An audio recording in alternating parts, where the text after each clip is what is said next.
नमस्कार दर्शक बंधु पुणी थर मो यूट्यूब चैनल तरंग हेल्थ केयर को मु आपण मानकु स्वागत करुच्ची एक नूतन वीडियो सहित। दर्शक बंधु आज जानिबा देवदारू गछर किछि चमत्कारी गुण विषय यह केउ रोग पई ओ किपरि प्रयोग करिवा मु संपूर्ण भाव में आपण मानकु जणैबी।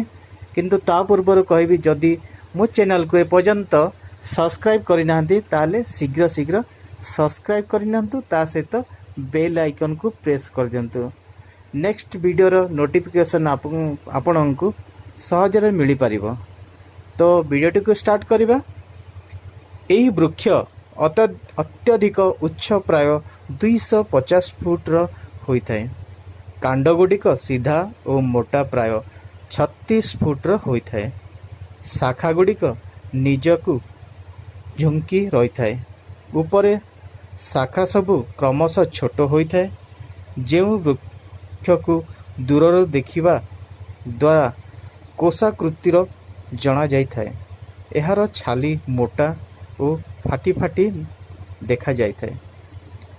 पत्र हरित वर्ण लंबा और सामान्य गोल देखा जाए। फूल गुडिक गुच्छाकार हरिताभ पीतवर्ण होता है। फल पाचिला परे कृष्ण बनर होता है। जोथिरे गोटे मंजी एक चतुर्थांश इंचर होता है। अक्टोबर मासरे फल होता है एवं एक वर्ष परे फल पाचि थाए। देवदारू वृक्ष बहु वर्षीय अटे और प्राय 600 वर्ष पर्यंत जीवित रही थाए। आसंतु जानिबा यह केउ रोग पाई व्यवहार करिबा। बात कफजनित रोग, संधिवात, शोथ, वेदनायुक्त रोग, चर्म रोग, व्रण क्षत, आमवात, गृध्रसी, शिरशूल, आध्यात्म, विवर्ध, कृमि, रक्तविकार, हृददुर्बल, गलगंड, श्लीपद, उपदर्श, जीर्णकाश, पिनस, हिक्का, मूत्रकुच, प्यूमेह, प्रमेह, स्तन्यदोष, सूतिका रोग, मेदरोग, जीर्णज्वर।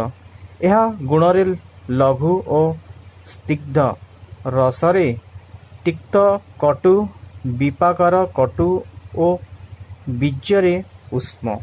ताहले जानिबा किपरि प्रयोग करिबा। प्रथम तिक्त कटु उष्म होइथिबारु कफ तथा स्निग्ध उष्म होइथिबारु बातर समन करिथाय। द्वितीय छालर बाह्यलेप करिबा द्वारा शोथ, वेदना, कृष्ण, कृमि तथा व्रण रोग उपशम होइथाय और तैल व्यवहार करा जाय थाए। तृतीय देवदारू तैल व्रण तथा क्षत स्थान रे प्रयोग करिबा द्वारा उपशम होइथाए। चतुर्थ बात शामक और वेदना स्थापन कारुण छाली रे लेपजीर्ण, सधिवात, आमवात, गृध्रसी, शिरशूल और अन्यान्य बात रोग रे करा जाई थाए। पंचम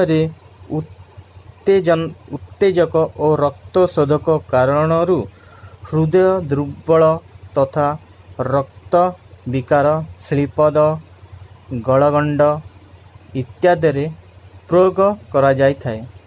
षष्ठ जीर्णकाश, पिनस, दूषित कफ, कफ दुर्गंध और हिकारे देवदारू प्रयोग अत्यंत लाभप्रद। सप्तम मूत्रकुच्छ, पुयमेह, प्रमेह, स्तन्यदोष और सूतिका रोगरे देवदारू चूर्ण 3 ग्राम प्रयोग अत्यंत लाभप्रदक।